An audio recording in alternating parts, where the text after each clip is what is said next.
Ginny D, a super successful D&D tuber who has nearly 800,000 subscribers and hundreds of videos, recently released an adventure called The Corruption of Alder Glen. Now, I'm gonna be honest, when I first heard about this adventure, I wasn't too sold on the whole horror mystery theme that the adventure seemed to be advertising, but I did think it would be really fun to eventually get this adventure and review it as it ever came out on Foundry and see how a YouTuber made adventure compared to other adventures that I've run before. And unless I'm mistaken, I don't think the adventure actually had a VTT version when it was first released, so I kind of put the idea on the back burner until recently. Because recently I was approached by Hod Publishing, a company that specializes in converting PDF adventures into high-quality Foundry VTT mods, and they were the ones who originally partnered with Ginny D to bring her adventure to life using the best virtual tabletop and using all that Foundry VTT has to offer. And what's pretty cool is that they gave me a free copy of this adventure to review, so if you like what you see during my review video and you want to get this adventure for yourself, then you can go over to Hod Publishing and use Nate at checkout to get 10% off your order of The Corruption of Alder Glen by Ginny D. But regardless, the question I'm hoping to help you answer in this video is this adventure worth the price or not? So I will be giving this adventure a fair and honest review because I run games professionally online using Foundry VTT, so I know what I'm talking about.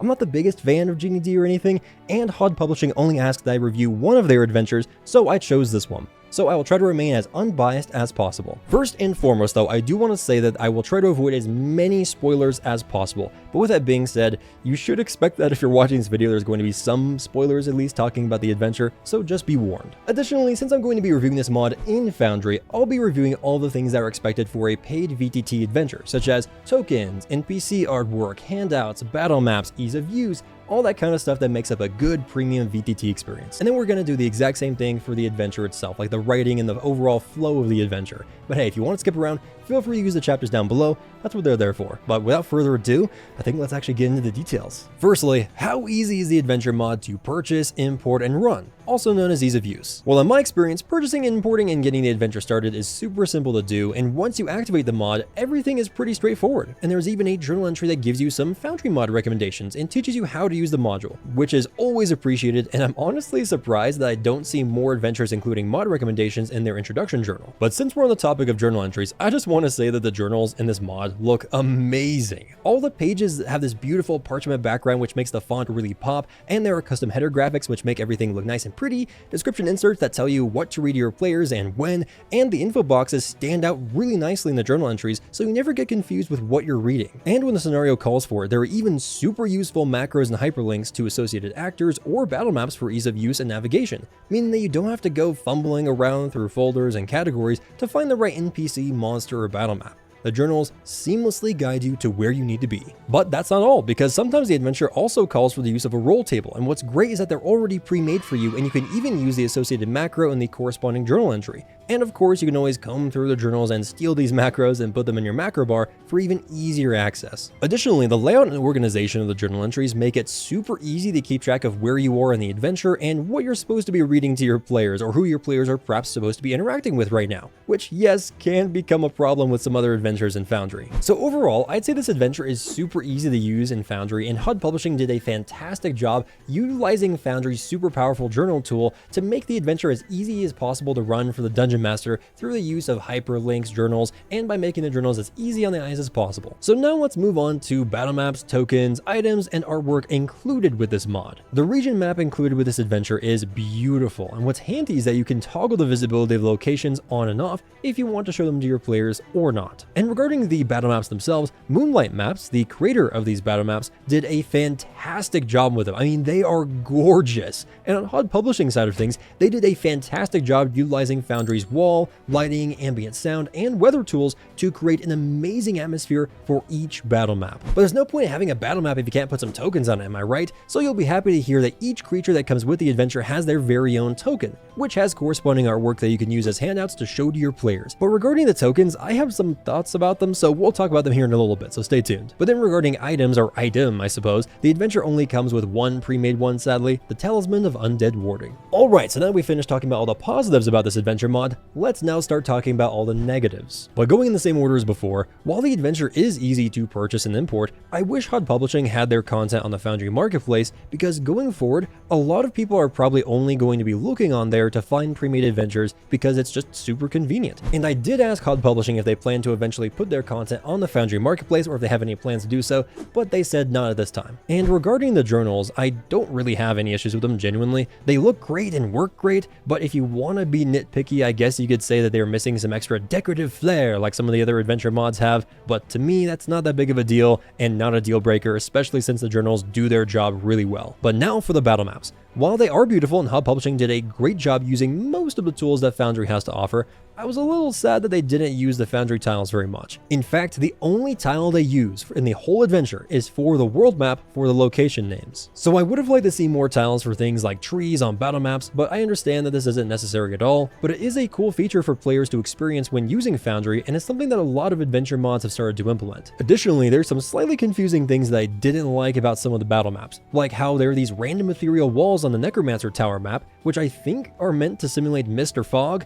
but the journal entry doesn't mention any mist or fog or any obstructions or anything like that, so I'm not too sure what they're meant to represent. So these walls just end up being super confusing to players when they're trying to navigate the battle map and just come across a wall of blackness. So I say just remove them. I also don't think the PDF or book adventure actually comes with any pre-made battle maps or battle maps included in the booklet or anything like that. And while the majority of the battle maps do correlate well with what's in the journal entries, especially on Foundry, some of them don't, like in this battle map's case, for example. Because as per the adventure, you're supposed to read ahead and know that there is a trapdoor in a ruined tower. Then you're supposed to read to the players that there's a trapdoor in a ruined tower as per the description that you're supposed to read to them. But then on the battle map, the quote-unquote trap door, I'm guessing, is just a set of wooden double doors, and the tower is actually just a crypt in a graveyard. And then I went back and initially thought that maybe that's what the ethereal walls were trying to convey, that this was a tower of some sort, but either way, it's kind of confusing because the journal entries don't say that that's what it's supposed to be. Regardless though, I think it would be in their best interest to maybe add like a little footnote or additional description for this scene, because it can be very confusing to perhaps a brand new game master if they open up this battle map and they see that the battle map doesn't correlate to what they're supposed to describe, which can also confuse the players, especially if they're very visual players and are really relying on the battle map. Additionally, the zombies placed on this map no longer have an actor tied to them for some reason, so you'll need to re-import a zombie token from the free D&D compendium and then replace them on the battle map if you want to tie them to initiative or access their NPC sheet quickly and stuff like that. But besides that, the only other gripe that I have with the battle maps are with the weather effects, because on the Greenbrier battle map, for example, it's a little distracting, at least for me, that there are rain swooshes painted onto the battle map from a top-down perspective, and then the Foundry rain effect is not from a top-down perspective. And then with the Towngate map, the rainstorm effect is way too much for me and incredibly distracting for my players. But to be fair, the built-in weather effects that Foundry currently has aren't the best, so I would recommend using a mod called Effects Master, which imports a lot of great pre-made effects that you can completely customize and even change the effect's opacity, and either activate the effect manually or use the Foundry ambience tool. And in my opinion, it makes the maps look so much better, so yeah, just use this. And then finally on to the tokens. As you may have noticed before, the tokens are a bit inconsistent, I will say. We've got 2D artwork from the adventure with Foundry's dynamic token ring behind it, then we've got top-down tokens with Foundry's dynamic ring, and then we've got tokens that look like they were made using token stamp with no dynamic ring. So the tokens kind of look all over the place and are pretty inconsistent, and for me, I just wish they at least used a consistent token border. Like you could easily take the tokens that have a generic border, remove that border in Photoshop, then use Foundry's dynamic ring to make everything look uniform like what I did here. And these tokens look a little funky, I know, but I understand that Hod Publishing probably had their hands tied with this and couldn't commission an artist after the original adventure had already been published to make some token or monster artwork, so they just went with what they had access to. Although, with that being said, I feel like instead of using these tokens to represent the blights and sparrows, which look kind of generic in all honesty, they could have just used some of these other free assets that Foundry has and maybe recolored them slightly or changed their dimensions, kind of like what they did with some of these other tokens. Also, just as a personal gripe, I don't like using the dynamic ring with top-down tokens because I feel like it makes it look a little too odd and out of place, but hey, maybe that's just me, but let me know what you guys think in the comments. But lastly, the mod doesn't come with any soundtracks or sound effects pre-made for you. So while yes, there are some ambiences that come along with the battle maps, which you can create a playlist for, there are no sound effects for the monsters or music for exploration or combat. So that's on you to find and set up if you want. But that's the beauty and creativity of pre-made adventures. You don't have to do as much prep as if you were creating an adventure from scratch, so you can spend your time customizing or tweaking your adventure however you'd like. And speaking of adventure, that concludes the mod and asset side of things, so now let's actually focus on the adventure itself. As I mentioned before, the Corruption of Alder Glen is a folk mystery horror adventure. It takes place in a close-knit town with a strange relationship to their trees, and the players have the chance to get to know the town and its inhabitants while they unravel the mystery of the Gravedirt Alder and decide how to best save the townsfolk from the corruption spreading throughout the region. Overall, this adventure is great, and in my experience it takes about 2 to 3 sessions to complete, with each session being a couple of hours long, ranging from 3 to 4.5 hours. And trust me, that time goes by super quickly because the players have to collect clues, interrogate witnesses, and then cross-reference what those witnesses are saying,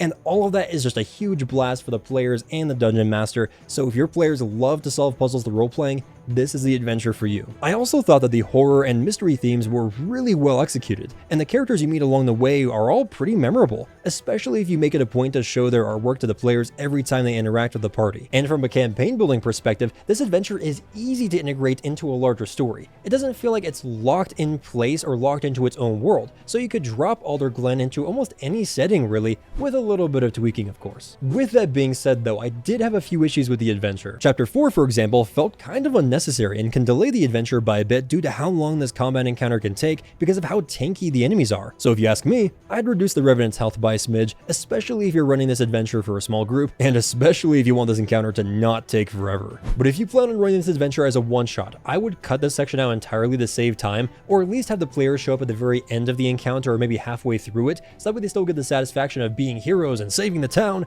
and you still get to save some time by cutting out most of the encounter. The hex crawl section also felt a little odd. There were mechanics for investigating hexes more thoroughly, but they didn't add much to the experience, and there didn't seem to be much benefit to doing this as per the written adventure. So I made it to where if the players investigate a hex further, they maybe found some alder fruit, or a clue to a side quest which sped them along their way, which was determined by me via a dice roll or up to my discretion. Also, as a brief note to anyone who's actually planning on running this adventure, if you plan on using the random encounter feature, I would just recommend to not go too overboard with them. I know that the adventure says to technically roll for a random encounter or roll to see if a random encounter happens after every hex, but if you do that and you are rolling crazy that night, then you get a random encounter after every hex, trust me, your players will get sick of it, and it will make your adventure go on for way longer than it was supposed to. So if you ask me, I would say maybe 1 or 2 random encounters every session at the maximum. That way your players are still getting good progress and aren't getting halted after every single hex. But now on to my final thoughts regarding this adventure. Well, despite some of the small gripes I have with the tokens and the adventure, I would still definitely recommend checking this adventure out because it still gives you a fun mystery horror themed adventure for your players to get a break from perhaps the main campaign and give you a break as the dungeon master from having to prep for every single session for a little bit. Basically, all I had to do to prep for the session was to just read through the journal entries and familiarize myself with who the NPCs and monsters the players will be interacting with that session were, and then past that, anything else I wanted to do to the adventure, like add in my own sound effects or ambience or music or things like that, was completely optional. So overall, right out of the virtual box, this adventure took about 2 sessions to complete and an hour and some change maybe of prep time for each session. And most of that prep time was just spent reading through journal entries and getting sidetracked on Instagram. Besides that though, the adventure cost $25 over on Hod Publishing, so if you want to get the adventure, don't forget to use Nate at checkout to get 10% off your order. But hey, let me know what you guys think. Do you think based off of what I've shown you so far that this adventure is worth the price, or no? Or if you have run this adventure before, what was your experience? Let me know all that and more in the comments down below. But as always everybody, thank you so much for watching this video, and if you want to support me, then feel free to leave a like and subscribe. It means the world to me, and as always, I hope to see you in the next video. Take it easy. Bye-bye.